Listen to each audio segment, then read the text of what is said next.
Welcome again for another episode of NILECAST News at West Nile Television. It's already Benson Pastore in front of the lens to give you the news. Before we dive into the details of the news, as usual, first take a look at the headlines, and then certainly I will be bouncing back to give you the news into details. Coming up in the NILECAST News headlines tonight, Arua City Hardcore Gang District on Tuesday, 25th of March 2025 at the district headquarters requesting him to leave the office of RDC in the district. Angalia Kosga Godwin, the resident district commissioner Teregu district, remained committed to his work, speaking the... And if there is a section of hooligans who think he is not fit to be here, they need to follow the procedure. Akena Kennedy, they need to follow the procedure. Akena Kennedy, the district police commander Teregu says the police officers had tried to talk to the demonstrators before the act. Discuss with these people how these matters should be addressing their issues, because in order to meet their issues, we talk to these people, and they agreed that no demonstration will come. That was why I pushed my one vehicle to go to Arua. Meanwhile, Honorable Opima Godfrey, LC3 Chairman BFS Sub-County, expresses his anger by pointing at the security personnel not to have acted and warns the public to take the right procedures of demonstration. It is time for us to condemn this. The act was unlawful. The police did not act professionally the way it seemed. The public,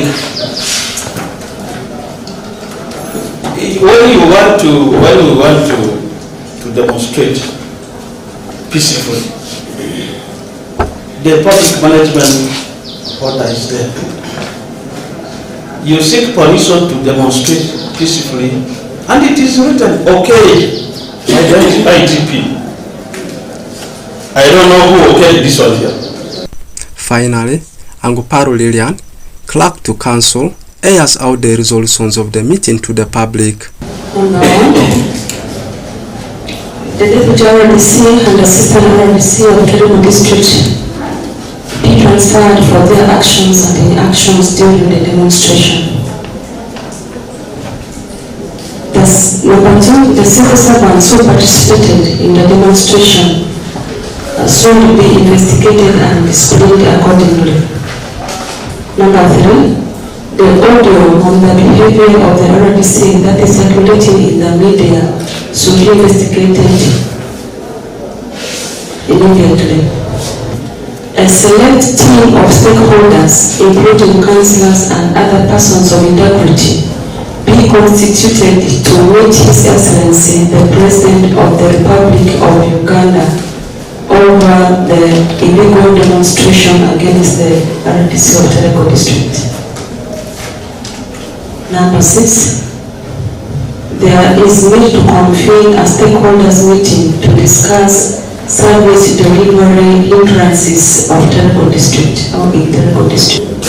The offices of the district police commander being located to the district headquarters with immediate effect.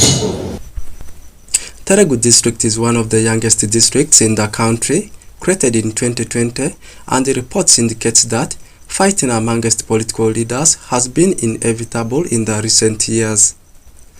Benson Pastore, reporting for West Nile Television NILECAST.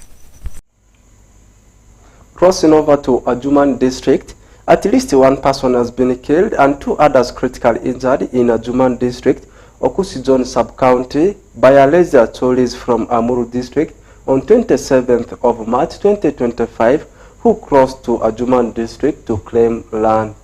Take a look at the story. At least one person has been killed and 2 others critically injured in Adjumani district, Okusijoni sub-county, by alleged Acholis from Amur district on the 27th March 2025 who crossed to Adjumani district to claim land. Speaking to journalists on 28th March 2025, Taban Tapita, the resident district commissioner of Adjumani, confirmed the incident and had this to say. I would like first of all to say that we had a very unfortunate situation yesterday where a group of people marched from Amuru side and moved to Ofu, which is in Okusijoni sub-county in Ajumani district. We cannot establish the intention of these people's movement, but what happened is as they came through with a lot of that force, they attacked some people who were in the gardens, where we lost one Michiga from Chegegwa, who was just busy in his garden. They cut him, beat him to death. While others were struggling for their lives, they also got one Niba by time from Bongo, who had also been digging around in that same part of died, who was also cut in the leg, in the head, and right now nursing wounds in the Jumani hospital. But as a security, I would like to commend the police and the army who responded very, very fast, calmed the situation, and were able to repulse these teams that came from Amuru and returned them back. Contacting the communities in Ifu village, Okusijoni sub-county, they narrated how they were taken by surprise attack by the Cholis from Amur district. So kare amoide kare are amalu ebwesi. Tidra etsaga kare amodi tiria amalove atiria solido kati amodi barusene. Kesu amari baruse amataide kayo kaya matse ojo kare ne amodi ko kare ne idi voilà zale kare dera ama kare didzia iridze ise kosa aida sekte sekuri indrise amane raziolo zodi engoni aniyo na avuka si askari ari do tiledi amora askari Uganda di zaya ine azuruku ki oviba de muzore ne zata ya mori kare kana amolo soyo amala bari kemu zesuya amaidria kaya mevuru ongo kare ni adri oluwa yi amala sawa ngusi. Yesterday we received information abruptly that Acholi community came and settled at our side known as Aburu. Immediately we rushed to say, indeed we found out that they have arrived about 35 people. Mostly men, maybe with the 2 women. But unfortunately, when we tried to talk to them, they resisted. That prompted us to also have a precaution measure. But what is very important here is, since that time up to now, when we were here about some 3 to 5 years ago, we strongly receive assault. Let me say an assault from UPDF. Our challenge here is UPDF. At Yofosi, on 21st, they came and cut one house, destroyed it completely, and they chased communities that is settled around there. But to our dismay, when actually people are coming, they even don't confiscate these people's spears, arrows, and other materials. But at our side, as the Madis, they mostly, when they got you, even if you go into your field with these materials, they take them out. 2, for them, if they reach at this point where civilians are, what they do is harassment, forceful eviction. Even if you are working, they stop you from working there. Mostly the commander himself does this thing. But we try to complain to leaders and all the stakeholders around, but there is no fruit that has yielded yet. Meanwhile, Taban Peter Data said of recent National Forest Authority of Adjumani has unsolved issues with the community of Apa and has asked the people of Adjumani district to know the boundaries of the forest and the community. We also had the same incidents between the National Forest Authority teams, where they also found other people who have entered deep into the forest and burned some houses. It is very unfortunate that there are people who still up to now don't know the boundaries. In our last district security committee, we have agreed that the boundaries between the forest and the people should be clearly opened so that people are aware and they will not be able to cross where they are supposed not to. Masidraru, Onjima Allen, West Nile TV, NILECAST. Still keeping the pace within Greater Madi region, this time in Obongo district, in a bid to increase access to clean water to the public, Obongo district local government water department is set to commission over 60 boreholes across the district over what they termed as quality issues. Okumu Dominic reports about that story. According to the district database, access to clean and safe water within the district stands at 78% in the last financial year 2023-2024 compared to 36% during the 2019-20 financial year, though plans are underway to increase the percentage to 85% by the end of 2025. Otim Benson Humphrey, the Chief Administrative Officer of Obongi, while briefing the press on service delivery within the district, said the district has managed to rehabilitate over 150 boreholes across the district aimed at improving the access to clean and safe water coverage to the public, but however notes that the district intends to decommission over 60 boreholes over what he termed as quality-related issues. 156 old boreholes have been rehabilitated, but we have also planned to decommission some. We have not talked about it. There are some boreholes, the former camp is where when the settlement first came, where they said we are going to decommission some of the boreholes at that point to avoid, people tampering and still taking wrong water. Iranya Dominic, the district water officer Ubongi, when asked on the matter, confirms that close to 65 boreholes located in the refugee camps are set to be decommissioned, with processes reaching towards conclusion due to numerous challenges ranging from quality-related issues to the boreholes being abandoned for over 10 to 15 years, among others. Most of the water points have been abandoned for the last 10 years, and yet they still remain on the database, giving a very wrong impression that in terms of access, the number of those facilities are still serving. Yet deep down at the grassroots, these are boreholes that have lasted more than 15 to 20 years that do not have what it takes to serve its purpose. So we're looking forward to decommissioning about 64 of them. 64 of these are abandoned in the bushes for reasons which vary from yield issues. They have been capped as I talk. There are issues of them being non-repairable, and even if you invest money to repair it, it doesn't actually add up. And then most of them have quality issues, and these quality issues goes beyond nothing else but decommissioning it. So we're looking forward to at least ensuring that all this is decommissioned. The process has started. We have engaged the LEC ones to formally write for the decommissioning, and this process has gone high. We are left with the process of ensuring that the list of decommissioned systems are also removed from the Ministry of Water database. Dominic Anthony Okumu, West Nile TV, NILECAST.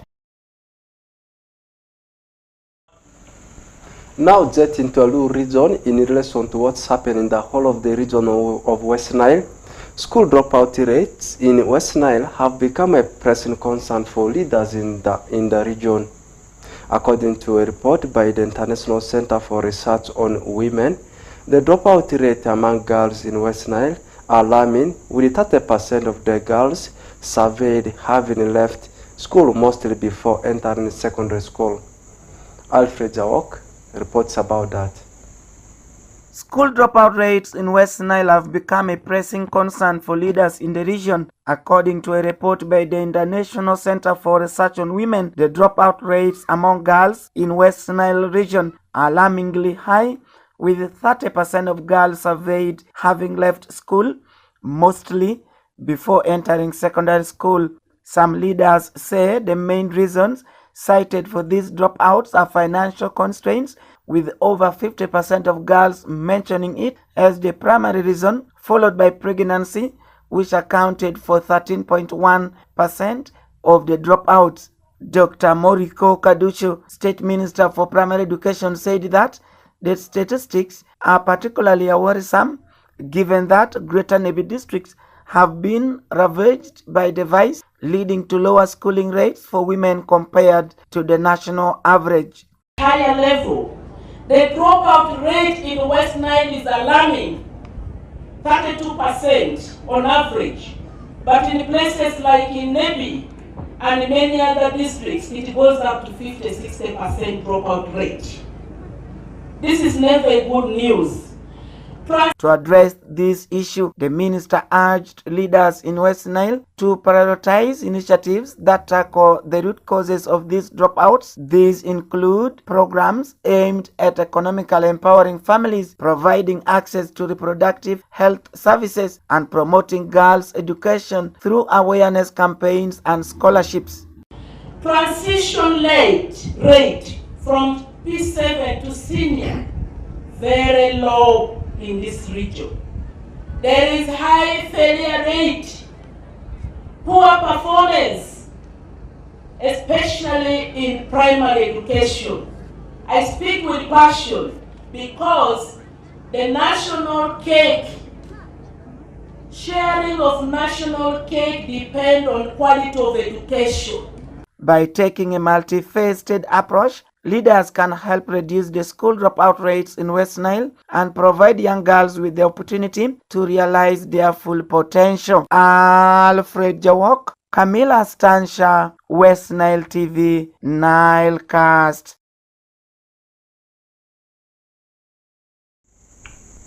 Moving forward, now coming back to the mother city, I am talking about Arua City. Arua City gang leaders from different places have taken a brilliant step to reform, now seeking for government support. This was during a baraza, a community baraza organized by Resident City Commissioner for Arua City in the names of Salim Kumaket. But close supervision remains as a priority while dealing with these gang leaders. Take a look at the story. Arua City hardcore gang leaders from different places and ghetto youths such as Jajamin, fire eaters, among others, have clearly and openly come out to inform the city leaders, such as the Resident City Commissioner, security officers, religious leaders, and general public at large that they have reformed with their group members and advocates for government support through youth livelihood programs, skills training, government financial initiatives, and many more to live a life without criminality. Surundu Samuel, Sisu Arua City, urges the gangs to leave theft and resort to productive activities that can earn them living.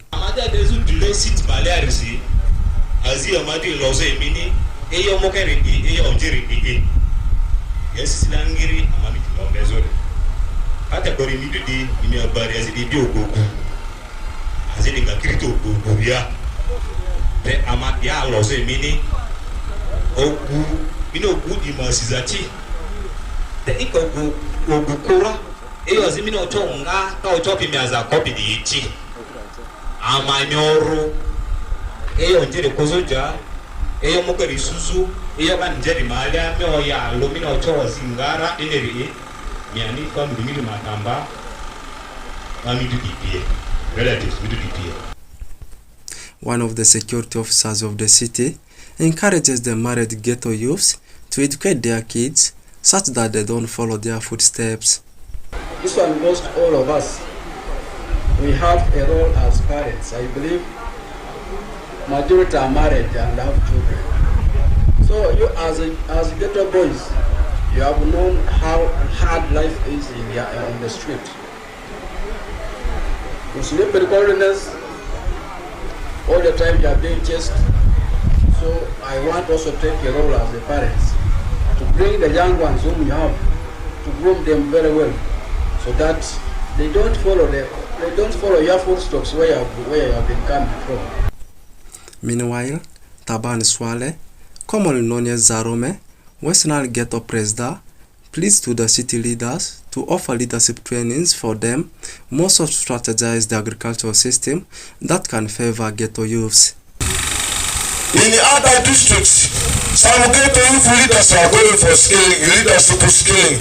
I want you to recommend these ghetto youth leaders to go in the Chankwanzi to receive a leadership skilling.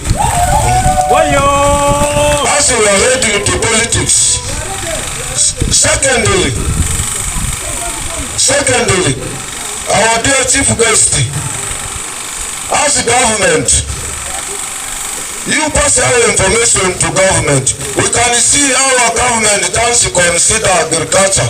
Some of us has no land, just while we're in the street. So, if you can, government can change the agriculture system to industry, it will help us. We will work in industry, but we cannot go to dig someone's land. Therefore, Salim Kumaket, resident city commissioner Arua City, pleads to the gangs to reform completely so as to create harmony in the city to attract investors, and further pleads to the general public not to murder thieves. Can we make Arua a peaceful city? But then if Arua is a peaceful city, investors will come. You who are here, even if you don't have a paper, you will get something to do and earn money on a daily basis.